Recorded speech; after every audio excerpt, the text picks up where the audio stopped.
ఇప్పుడు కాంగ్రెస్ పార్టీ అధికారంలోకి రాగానే కాళేశ్వరం పైన సిబిఐ ఎంక్వైరీ చేస్తా అన్నారు, వేయలేదని. అట్లే ఫార్మాసిటీని రద్దు చేస్తా అని చేయలేదు అని మీరు బీఆర్ఎస్ పార్టీ కుమ్మక్కైనరా అని బీజేపీ పార్టీ అంటుంది. నేను ఒక్కటే చెప్తా, ఆ రోజు మేము అధికారంలో లేము.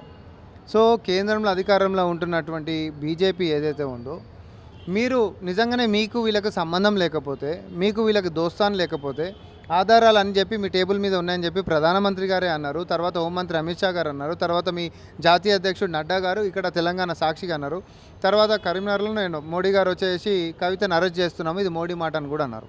ఇవన్నీ చేసేటటువంటి నిజంగానే మీకు దోస్తాన్ లేకపోతే చెప్పిన మాట మీద నిలబడాలి కదా.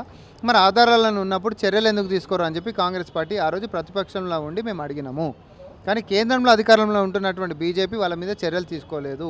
కానీ మేము అధికారంలోకి ఇక్కడికి వచ్చిన తర్వాత దోసుకున్నటువంటి సొమ్మును మొత్తం ప్రజల ముందు పెట్టాలి, అవినీతి జరిగింది అనేటటువంటిది ఆధారాలతోటి చూపెట్టాలి.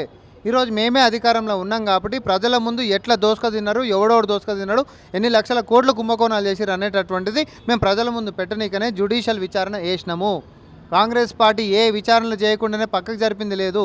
తర్వాత విజిలెన్స్ వాళ్ళు కూడా నిన్న జలవనరుల శాఖకు పోయి ఫైల్స్ మొత్తం కూడా తీసుకున్నటువంటి సందర్భం మనం చూసినాం. బ్రేకింగ్ ఒక పక్క ప్రక్రియ నడుస్తూనే ఉంది, కుంభకోణం ఎట్లా జరిగింది, తర్వాత ఎవడోడు ఏ ముడుపులు ఎక్కడెక్కడ పోయినాయి, తర్వాత ఇంట్లో కేంద్రం వాటాలో ఉంటున్నటువంటి నాయకులు ఎవడు, రాష్ట్రం వాటాలు ఉంటున్నాడు ఎవడు, ఇవన్నీ వస్తాయి కదా. తెలంగాణ ప్రజల ముందు పెట్టడమే మా యొక్క ధ్యేయము, మేము పెడుతున్నాము. తర్వాత కూడా ఈడీ ఉంటుంది, తర్వాత కూడా సిబిఐ ఉంటుంది. సిబిఐ కంటే రాష్ట్రీయ కన్సెంట్ కావాలి, ఈడీకి ఏం కావాలండి? ఈడీ రైడ్లు ఎందుకో చేస్తలేదు. అదే తమిళనాడులో ఒక మంత్రి మీద పోతే తర్వాత హార్ట్ అటాక్ కూడా వచ్చింది అనుకోరు, అది వేరే సంఘం, ఇసుకకు సంబంధించిన మాఫియా మీద. మరి ఎందుకో ఇక్కడ బీఆర్ఎస్ నేతల మీద దేశం మొత్తం కూడా అవినీతి సొమ్ముతో రాజకీయం నడిపించేటటువంటి అవినీతి వీళ్ళు చేసిరు కుటుంబం అని చెప్పి ప్రధానమంత్రి గారే అన్నారు. మరి వాళ్ళ మీద చర్యలు ఎందుకు తీసుకోలే? సో ఇదేంటంటే వీళ్ళని ఎక్స్పోజ్ చేస్తుంది. పార్లమెంట్ కాడికి వచ్చేసరికన్నా కనీసం కాంగ్రెస్ పార్టీ అధికారంలోకి వచ్చింది కాబట్టి ఎట్లన్నా కాంగ్రెస్కి బీఆర్ఎస్కి ఏదో కలపాలనేటటువంటి ప్రయత్నం పాపం చిలిపి బీజేపీ చేస్తుంది. కానీ అట్లాంటి ప్రయత్నాలు ఎన్ని చేసినా కూడా మీ యొక్క పవిత్ర బంధాన్ని మాత్రం ఎవడు విడదీయలేడు కదా. తెలంగాణ సమాజానికి తెలుసు. కానీ తెలంగాణ సమాజం మాత్రం ఒక్కటేం అడుగుతుంది అని అంటే, మీరు కాంగ్రెస్ పార్టీ హామీల గురించి అడగండి, స్వాగతిస్తాం. కానీ 10 ఏళ్ల ముంగట తెలంగాణకు రావాల్సినటువంటి విభజన చట్టంలో ఉండేటటువంటి హక్కుల గురించి కాంగ్రెస్ పార్టీ అడుగుతాను. దానికి జవాబులు చెప్పినాక గల్లీలకు రండి.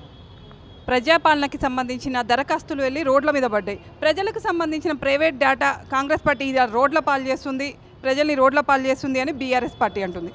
అంటే రోడ్ల పాలు చేస్తుంది అని అంటే దరఖాస్తులు తీసుకొని రోడ్ల మీద పడేసేసి దాన్ని పట్టించుకోకుండా ఉంటే బీఆర్ఎస్ పార్టీ లెక్క ఏదైతే అప్పుడు వరదలు వచ్చినాయో నగరంలో, వరదల తర్వాత అందరికి కూడా ఆర్థిక సాయం చేస్తామని చెప్పి ఎన్నికల కూడా వచ్చింది కాబట్టి ఇప్పుడు అంటే మీరు అందరు కూడా దరఖాస్తులు చేసుకోండి, ఎన్నికలు అయిపోగానే పట్టపట్ట అందరికి పైసలు ఇచ్చేస్తామని చెప్పారు. తర్వాత ఏడ ప్రత్యక్షమైనవి అవి బీఆర్ఎస్ హయాంలో ఎక్కడ ప్రత్యక్షమైనవి అని అంటే చెత్త కుండీలో ప్రత్యక్షమైనవి. దాన్ని రోడ్ల మీద చెత్త కుండీలలో పడేయటం అంటారు. కానీ ఇక్కడ కాంగ్రెస్ పార్టీ ప్రజాపాలనలో ప్రజలు ఇస్తున్నటువంటి అన్ని దరఖాస్తులను కూడా తీసుకొని ఈ యొక్క దరఖాస్తుల ఫామ్ అనేటటువంటి ఫిజికల్ ఫామ్స్లో ఉన్నాయి. ఈ ఫిజికల్ ఫామ్స్ని డేటా ఎంట్రీ అనేది సిస్టంలో చేయాలి కదా. చేయాలి అని అంటే దరఖాస్తులు తీసుకున్న దగ్గరనే సిస్టంలోకి ఎంట్రీ చేసేటటువంటి ఉండదు కాబట్టి కొన్ని లక్షలాది దరఖాస్తు ఫామ్లని సిస్టంలోకి ఎంట్రీ చేయడానికి పలానా ప్రాంతంకి తీసుకుపోతున్నటువంటి దారిలో వాస్తవానికి అది బండి మీద తీసుకుపోతారు. సో బండి మీద తీసుకుపోతున్నటువంటి సమయంలో అది తాడు దిగి కింద పడ్డది. ఎవరైతే తీసుకొని పోతారో వదిలిపెట్టి పోలే, నేను ఇది మళ్ళీ ప్రెస్ చేసి చెప్తున్నా, వదిలిపెట్టి పోలే, కింద పడ్డది కాబట్టి అన్నీ కూడా ఏరుకొని మళ్ళీ అదే డబ్బాలో పెడుతున్నటువంటి దాన్ని విజువల్ తీసి ప్రజాపాలనల పేరు చెప్పి దరఖాస్తులు రోడ్డు పాలు చేసేసిర్రు అంటే దాని ఉద్దేశం ఎట్లా తీసుకుపోవాలనే ప్రయత్నం వీళ్ళది. అంటే వదిలేసేసిర్రు, ప్రజల నుంచి ఇవన్నీ కావాలని పేరుకి తీసుకుంటారు కానీ ఇయ్యరు అనేటటువంటి ఒక తప్పుడు సమాచారాన్ని ప్రజల్లోకి నెట్టేటటువంటి ప్రయత్నం బీఆర్ఎస్ పార్టీ చేస్తుంది.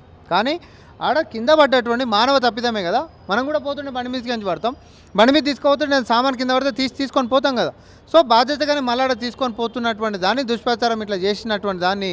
కానీ ఈరోజు పరిస్థితి ఏమైందంటే ప్రజల ముందుకి నిజాలు వచ్చినాయి. కేటీఆర్ లేకపోతే బీఆర్ఎస్ పార్టీ నేతలు కాంగ్రెస్ పార్టీ మీద చేసినటువంటి ఆరోపణలు ఏవైతే ఉన్నాయో ఆకాశం మీదకి దిక్కు చూసుకుంటూ ఉంచుకున్నట్టు అయింది. ఎవరి మీద పడ్డది? నీ మీదనే పడ్డది కదా. కాబట్టి ఇట్లాంటి పిచ్చి పిచ్చి ఇవి చేయకుండా నిజంగానే చిత్తశుద్ధితోటి ప్రజలు ఏదైనా అవస్థలు పడుతుంటే చెప్పుండ్రి, కన్స్ట్రక్టివ్గా మేమే వెల్కమ్ చేస్తున్నాం, అట్లాంటి పునరావృతం కాకుండా చూసుకుంటామని.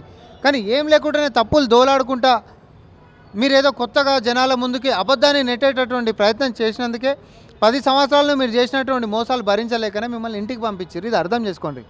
మీ యొక్క పద్ధతి మార్చుకోకపోతే ఈసారి ఇంటికి కాదు కదా రాజకీయంలోకి బయటికి నెట్టేసేస్తారు.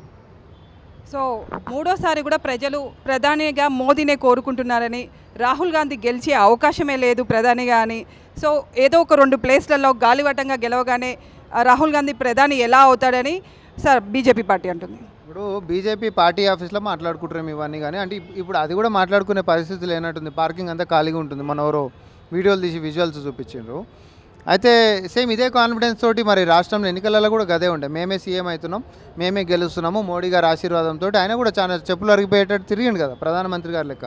మరి ఆయన చరిష్మా గిట్ట ఉండి, వాళ్ళు చర్యలే గిట్ట తీసుకొని ఉండి, వాళ్ళు చెప్పినటువంటి 7 లక్షల కోట్లు తెలంగాణ గిట్ట ఇచ్చినట్టే వాళ్ళకి గెలిచేటోళ్ళు కదా. ఎందుకు గెలవలే?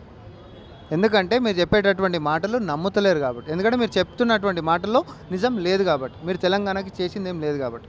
ఇక్కడ కాంగ్రెస్ పార్టీ ఇచ్చినటువంటి హామీలు ఒక పక్క నెరవేరుస్తుంటే బట్టగాల్చి మీరు తీసుకుంటా, మీరు 10 సంవత్సరాల ముందు విభజన చట్టంలో తెలంగాణకి ఇవ్వాల్సినటువంటి హక్కుల గురించి ప్రస్తావించకుండా మీరు ఏ కాకమ్మ కథలు చెప్పినా కూడా తెలంగాణ ప్రజలు హర్షించరు.